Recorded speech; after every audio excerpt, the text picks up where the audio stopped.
All financial support for this podcast comes from my patrons on patreon.com. If you'd like to join in with the patrons, please check out patreon.com/DarwinGrosse. That's DarwinGrosse.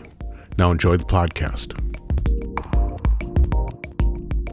Okay, today I have the great pleasure of speaking to someone. Actually, it was brought to my attention from a PR person who tricked me. They got my attention by sending some photos of their studio where I saw a tremendously cool set of gear. And all y'all know that I can get entranced by gear once in a while. But as I did a little more digging, I found I really liked the music that was made by this group. And this PR person got me in touch with sort of like the technologist of the team. His name is Luke Thornton. The band name is Elder Island. And I am very glad to have you on the podcast. Hey, Luke, how are you? Hey, I'm good, Darwin. Thank you. Thank you very much for having me. Yeah, thanks a lot for joining. This is really a cool opportunity. I appreciate it. Yeah, pleasure. So why don't we start off, for people who might not be familiar with Elder Island, why don't we have you just give us a brief elevator pitch of what the band does and what you do within the band. So yeah, we're a three-piece sort of electronic pop act. Live, I predominantly do the drums and bass guitar. And then we have Dave, who's also another technology head. He does the guitar and synthesizers. And then Katie, our lead singer, who she sings and she also plays the cello. Our music live is predominantly based on loops. So we make the show as we go along and we rehearse it quite thoroughly. So we get our loops right, and we try to make it as free as possible. So we're not playing to a backing track. You know, for three people trying to make quite a lot of layers of music can be quite challenging, but we try to make it as organic and as free as possible and without laptops, because we just find that, I guess, in history of when we've tried it, it's a bit unreliable. And so we prefer a more sturdier way of control with analog gear. That's really interesting. Well, and I would say that from even the looks of your studio, your creation process is clearly not the in-the-box Pro Tools focused production scheme, right? You really take a different approach, and one that relies on sort of the fuzziness of actual electrons. Yeah, exactly. I mean, when you throw in a cello into this like electronic world as well, we've always been like, oh Christ, how do we mold it correctly? Right. Yeah. Well, it's really interesting though to hear that your live work is loop oriented. Are you saying that you literally do the creation of the layers live through stacked looping? Yeah, exactly. Not everything entirely. Like I use drum machines, so the sequencer is the control of that. But Katie has about 3 loopers herself, maybe 4 now. Dave has 4 loopers. Like he has a bunch of synthesizers and sequencers as well. And I have a couple of loopers, one for voice and one for the bass guitar. And yeah, so it is there as it is basic. We have the control of muting sequences for synthesizers and stuff, but generally it's like we try and do it as much on the fly as possible to, just build it up. And our songs on the records, the way that they're written is with that premise. We go into the studio, we press record, we've got all of our equipment in front of us, and we just work loop layers. And when we want to bring it down, we take loop layers out. And after we finish recording, we listen back to it and we go, okay, sometimes there can be a wall of sound. There can be so much going on. So we listen back to it and we go, okay, that's not needed. That's needed, and then we start to, pick it apart and produce it, if you will. Yeah, I would say that there are aspects of your music that just hearing that are really kind of hard to mesh together, because in fact, your music is very layered, and some of it is your choice of instrumentation, the sound of drum and bass, but with also, synthesis, a lot of processing. I would say that one of the things I hear is a lot of processing of all the layers, but also just like stacks and stacks of layers. And it's really hard to even imagine that having a live, there being an opportunity to do that live. That seems a little intimidating. I mean, that's one of our biggest challenges that we're finding now, because we're doing rehearsals for live sets and stuff.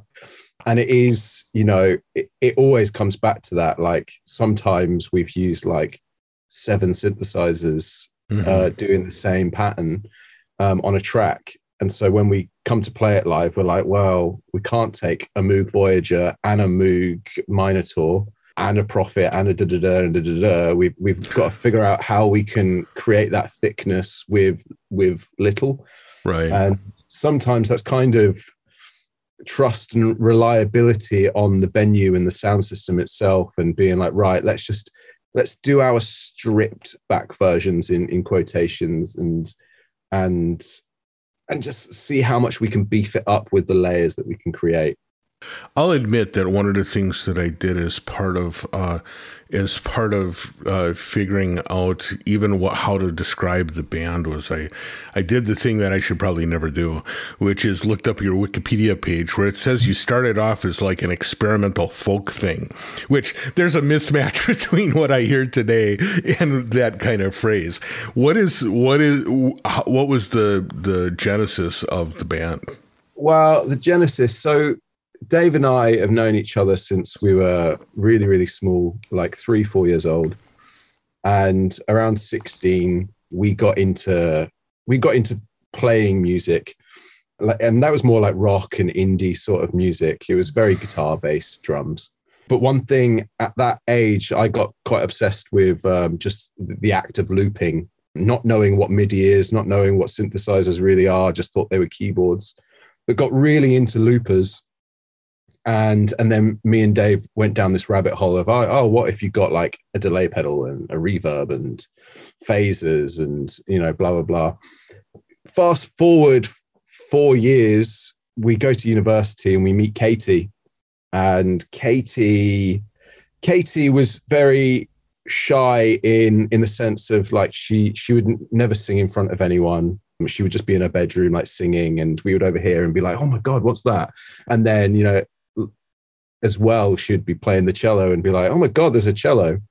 The way the folk experimental thing came about is it was like this intrigue of like, let's get a microphone, let's put it in front of the cello, let's loop it, let's cut it up with these loops. And so we just started making music like that, just experimenting with whatever sounds that we had, which were essentially a bass guitar, a normal guitar, and a cello.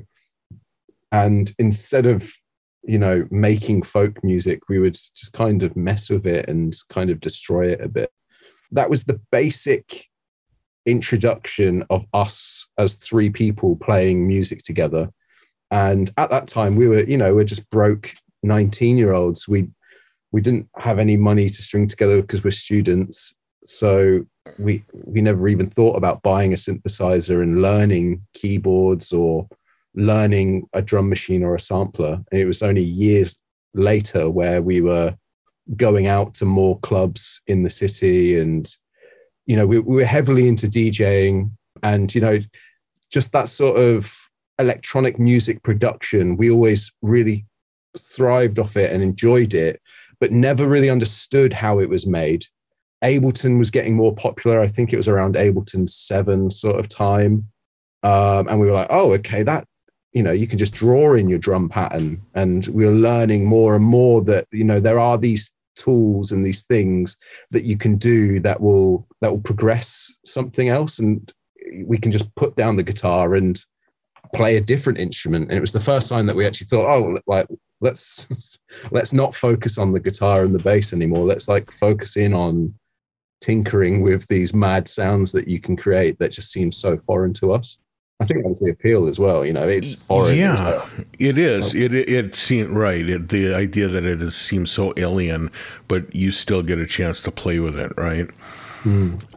So it's hard for me to think of starting off with loopers and ending up with something that is like really beat driven and really synchronized the way that you do. I mean, so often when people, especially if they come from a background with guitars and stuff, first of all, the loopers tend to focus on people doing solo work. Like, you know, I'm going to do a guitar line, now I'm going to do the bass line, now I'm going to do a backup vocals, and I'm going to sing over the top of it, right? It's oriented more towards a single person sort of like developing a set of layers.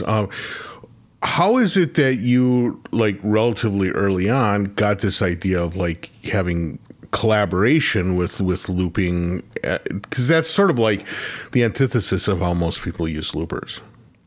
Yeah, I guess, I mean, at the time, I guess quite naive thinking about it. Like we didn't really, there wasn't many loopers that had MIDI either. So we were using loopers that didn't sync with anything. Mm-hmm.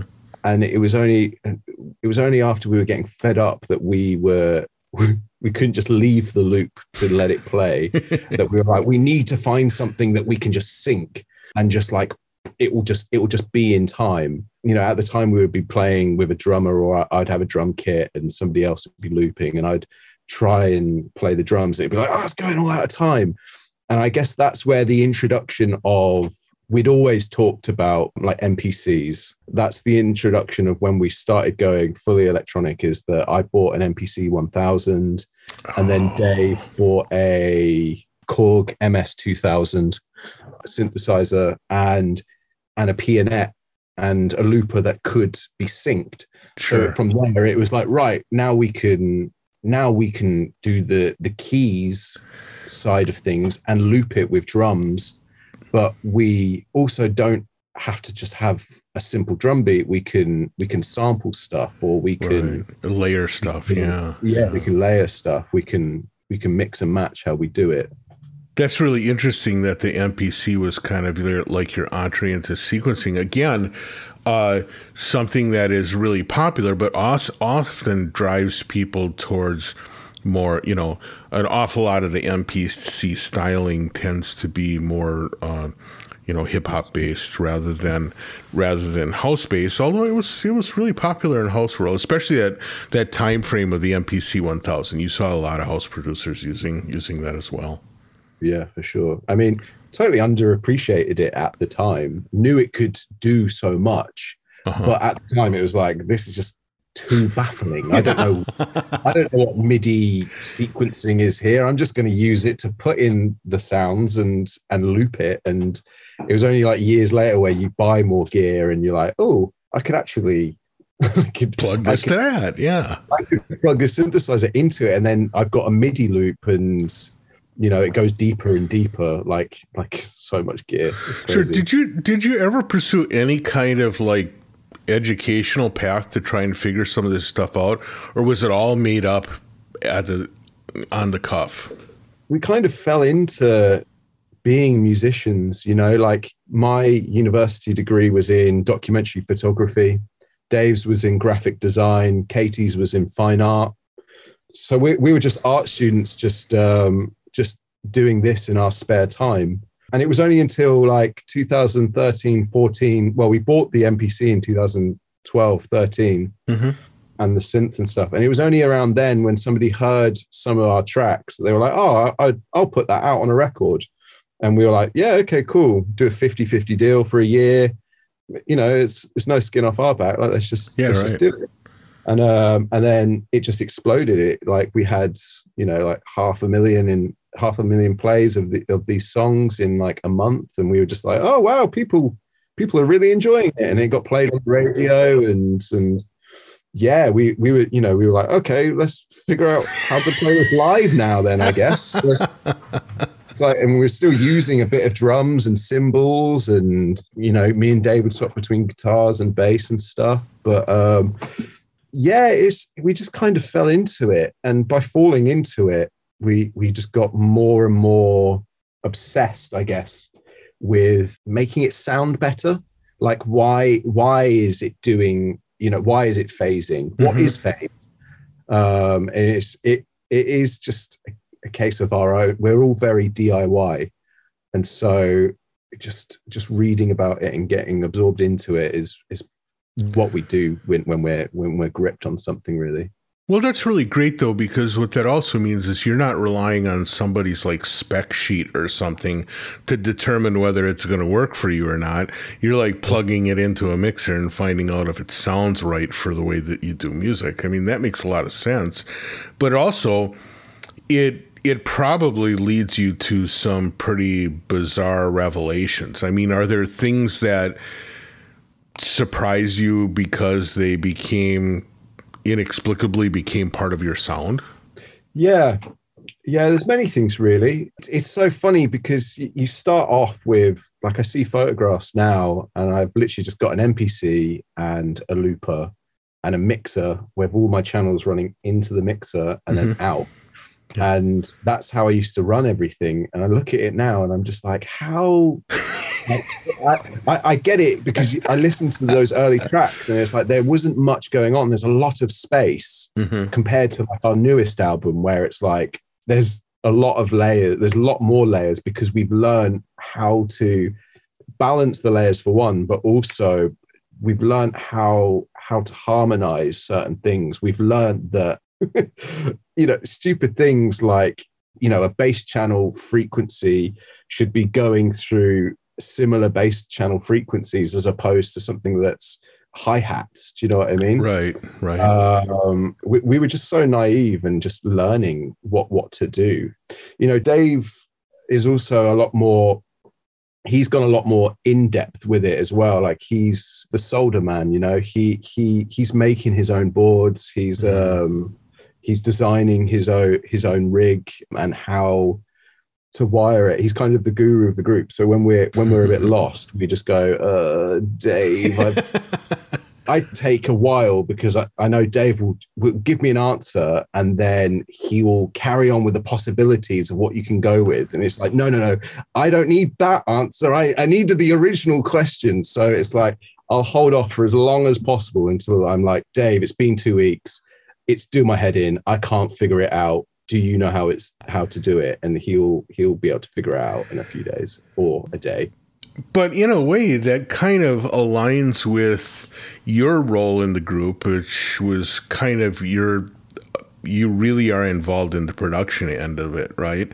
And one of the roles of a producer is sort of to say, okay, give me the whole palette of colors. Now I think that we need to limit it to these colors, right?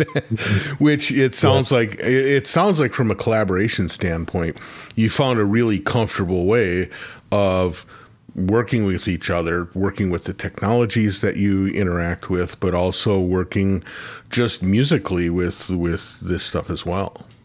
Yeah, for sure. Out of the group, I find myself, like I was saying earlier, with our processes that we go in, we record, and whatever's at our fingertips, and we listen back to it.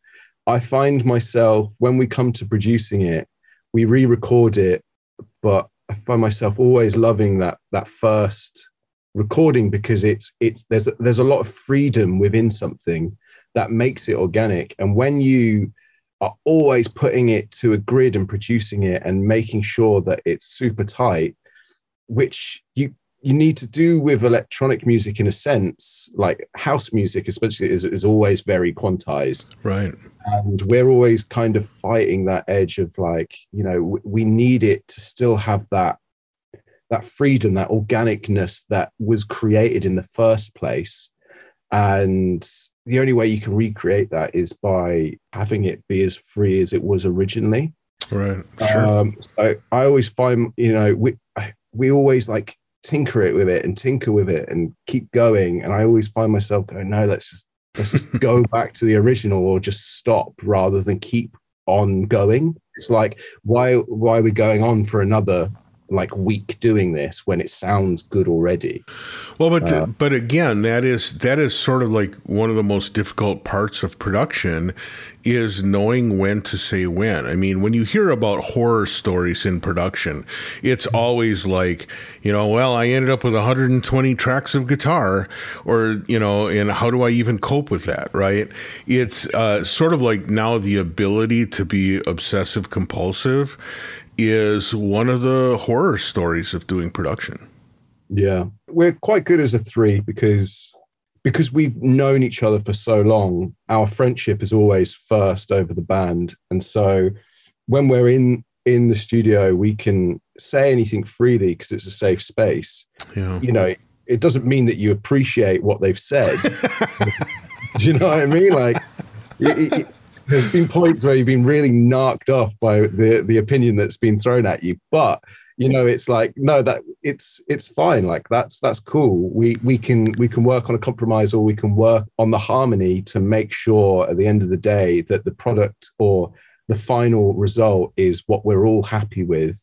And yeah, I feel like all three of us would say is that we wouldn't put something out if all three of us weren't happy. Right. It still wouldn't be done.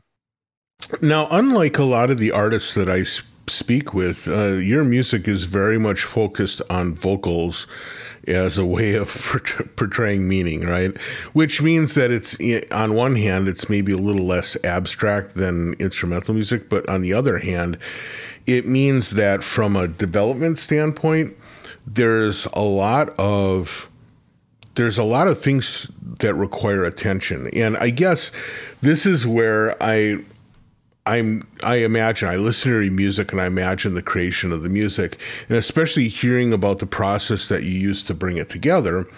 I think that there has to be a significant amount of effort that's used to basically say, on one hand, we have the ability to develop a wall of sound. A friend of mine one time said the downside with most modern musical instruments now is that you could create all the sound, right? Each person can create it all. Yeah. And, there's a downside to that because you can end up with this wall of sound. But you have a specific responsibility, though, of being able to carve out space for a vocal to sit, to be able to carve out space for... And, the cello especially is a very vocal-like instrument, so that too has this kind of a space that it needs to own. You mentioned before that a lot of your work is involved in balancing layers and sort of like harmonizing the system as you're putting tracks together. What is sort of like your strategy for creating stuff that does allow for vocals to have their up front and center space?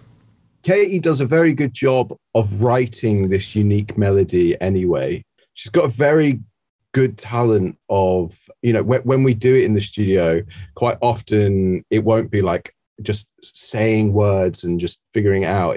She'll think of her melody and she'll sit on just that for quite a while. And she'll go back and forth of like, what is the right words to fit into what I've written here? And so we just give her the freedom to do it, essentially. If sometimes she'll come in and she'll be like, oh, I've written this new part for this song. Do you think it works? And sometimes it doesn't work as much, and we have to say we think it doesn't need any vocals, or we think the space is already there, what you've originally created. She's very open, or we're all very open, because at the end of the day, it is a collaboration. So it is this toing and froing of like what works here for the song, rather than just being like, no, this is going to be a powerhouse of a song. This I can hear it all already. It's like, no, we just need to feel it out. Or sometimes we'll be like, we've got the instrumentation of the song, and it's like, Katie, we need something here. What can you think of? What can you get? And sometimes it happens quick, sometimes it happens slow, and it's just like, well, just come to us when you think you've got something. Well, this is really interesting, though, because it really does kind of point to the sort of like collaborative process that you have for production. And it's sort of like the antithesis of what I think of as like typical music industry production thing, where you have a producer who comes in and very efficiently tries to assemble the tracks necessary to do a release and then move on to the next project. I mean, it sounds like you really organically grow these pieces over time and together, which is really great. But your music has an incredibly like modern production sound and quality. Do you work with external mixing engineers or other producers or something that help you sort of like tailor the resultant sound? Or is this all stuff that you're making up on the fly? A bit of both, really. Different projects have had different things. So the first record that we ever did, our first EP, we did everything because we were just, no money, no sense. Right. Like it was like, we don't know how this is. Just put it out. That's fine. Yeah, sure. The second one, we produced it all and we'd mixed it. And our manager said, "No, we got a new manager at the time, and he was just like, this needs to have a step up, have a punch." So he brought in, or the label who signed that EP. It was Metropolis Studios in London. Oh yeah. They were like, "Oh, we'll use one of the mixing engineers to do it." Mm-hmm. So they got a guy there called Liam Nolan, and we heard the first mix we heard from him. We were like, "Wow, this is just has elevated what we made." And then there was another guy that did it, and he did a few songs, but there was a lot more of back and forth. And one of the tracks, we were just like, "No, we're going to mix it ourselves and get it out." Okay. And then the first album that we did, we were kind of stuck, really. We kind of had these songs for like 3 years, some cases 4 years.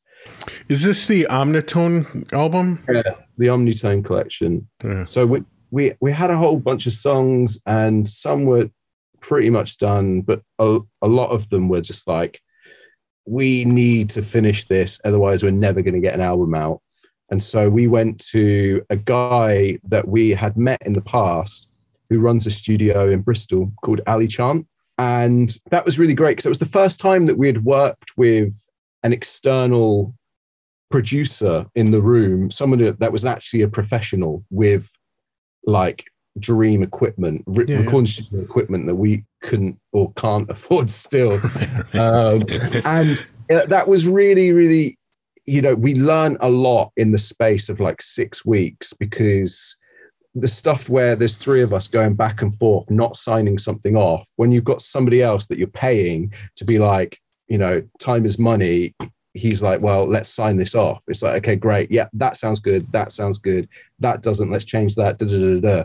Right. So we worked quite closely with Ali Chant, but he helped us like really push those songs and finish them for that album. And then this album, we knew we wanted to step up from the Omnitone, but we also knew that we wanted it to be a bit sonically different. We had written it all in the basement in the studio, but when we were talking about the project, we were like, right, let's actually get a mix engineer for the whole album. And we loved Liam Nolan's stuff. So we were like, let's go back with Liam. Let's see if he's up for mixing it. And so before having the finished product, we got Liam on board, and he was totally up for. So that was really nice, reworking with someone that we had worked with 3 years previous. And then we then had the same thing where we had these songs, but we just couldn't finish them for the life of us. We had one song where we had played every instrument in the house, and we still were just racking our brains being like, how the hell are we going to, like, where is this? And so we went back with Ali again to his studio, and we were like, "Ali, help us, man. Like, we've tried, we've really tried on this one." And then he basically would just take on board what else our vision is and how big we want it. And he would, with the Omnitone, Ali did all the mixing. And because we had got Liam on board for this album, we were like, it was a bit hard to say it to Ali as well, but because he's a friend and he understands, he was just like, I get it. You've got somebody on board. You want a different step up from the sound. So Ali helped us produce and finalize the stuff that we couldn't. And then we sent it off to Liam to get mixed again. That's great. So one of the things that can happen when you work with external producers or mixers or whatever is you learn in the process too, right? Just from watching them operate. What did you come away from those people? I mean, it sounds like both Liam and Ollie were really instrumental in helping you complete projects, but also get the sound that you want. Were there things from working with them that you came out of the process knowing better and put you in a better position for making your own tracks? Yeah, for sure. I mean, with Liam, when we've spoken to him, he's so chilled that we send him the track and we'll be like, okay, so what did you think of our mix? Like, have you had to do much work to get it to where you have? And he'll just be like, oh, I just tamed that on the compressor and I just did this. I didn't have to do much really. But it sounds wildly different. With Ali, just watching him in the studio is really fun and interesting because he's got a lot more equipment than us for starters. But like for years, just racking brains about like what's the right microphone to use or what's the right 4 or 5 microphones to use on a drum kit or vocals.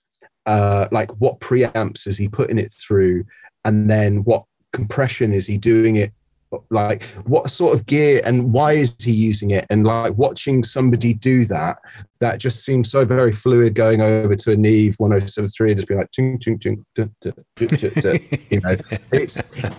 For Ali, it must be a bit annoying because we could spend half an hour just quizzing him, right. And he'll be like, should I get back to work now? And we're like, okay.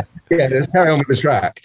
But yeah, it's invaluable. Just even watching him on Pro Tools, we don't use Pro Tools, we use Ableton, but watching him just even cut up tracks and splice them back together, just learning things like that you like little tricks that you could do in Ableton to stop degradation of sound, or like little clip cutout points that hadn't even thought about before, or even cross-fading clips together so you don't get all of these horrible noises and cutting it out.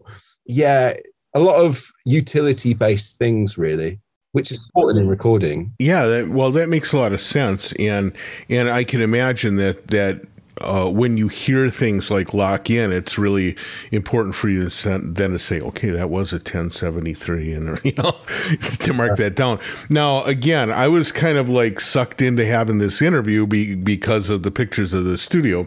You have no lack of equipment. There is no shortage there that you're working off of.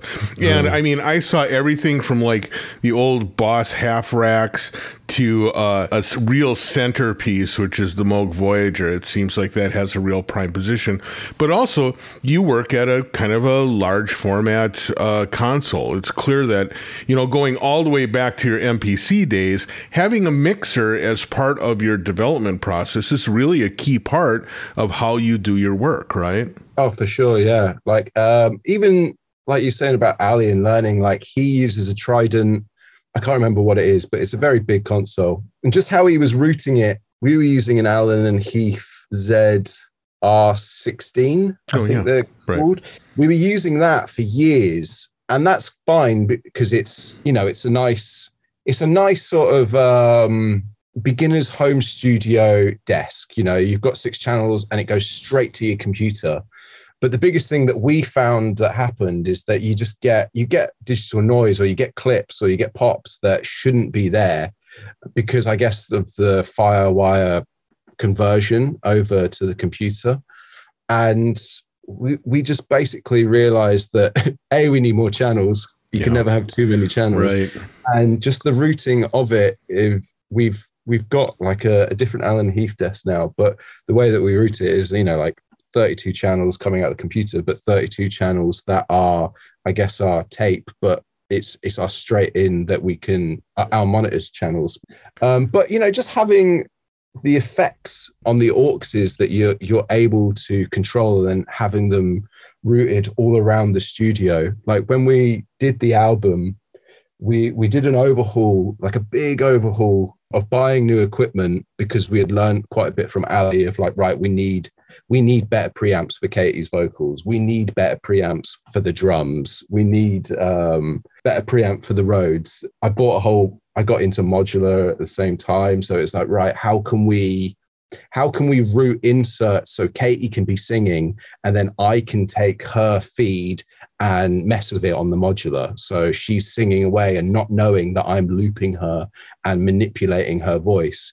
Just things like that, really, where we could not be afraid of not staying at our stations. We didn't want to just be like, oh, I do the bass and drums. It was like, well, no, I want to play the piano. So play the piano. You know, it was kind of like this freedom of, you know, I don't want to do the bass. Katie got a bass synthesizer, so she's doing the bass. Dave's doing the drums. You know, it was very much like, let's just open it up more than we ever can. It's kind of worked.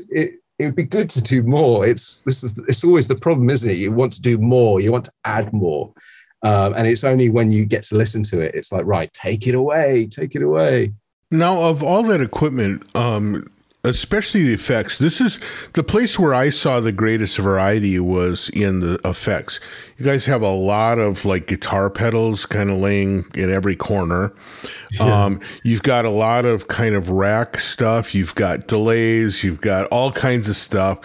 What would you say from an effect standpoint really are primary pieces for creating your sound? Because I would say you very much have a sound, kind of like this dark, thick, layered sound, and it's kind of lasted throughout, you know, even in what you call kind of like a more primitive time.